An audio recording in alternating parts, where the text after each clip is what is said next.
The ninth misconception is that we Muslims, we eat non-vegetarian food. But why do we kill the animal so ruthlessly, slowly, steadily, rather than the way we do? That is the jhatka. One jhatka, fatak, the animal is killed.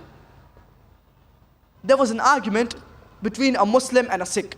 And the Sikh said that y'all Muslims, y'all are ruthless people. Y'all kill the animal slowly, steadily. Y'all should rather do in the way we do. That is the jhatka. One jhatka, fatak, the animal is killed. The Muslim said, we Muslims, we are mard ka bachcha, macho men. We attack the animal from the front. Y'all are cowards and attack it from behind. This is not the real reason. This was his hikmah. He did not have any answers, so this was his hikmah. The Islamic mode of slaughtering is known as zabiha. It is done with a sharp object, that is a knife, and we cut the throat, windpipe and blood vessels without cutting the spinal cord. Because there can be a cardiac arrest, stagnating the blood in the blood vessels.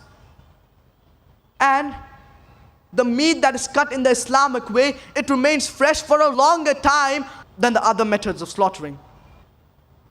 Many people say that the animal, it dies a painful death.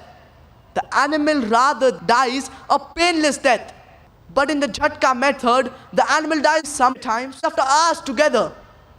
In the Islamic mode of slaughtering, the animal kicks, withers and shakes, not due to pain, but due to the flow of the blood out of the body.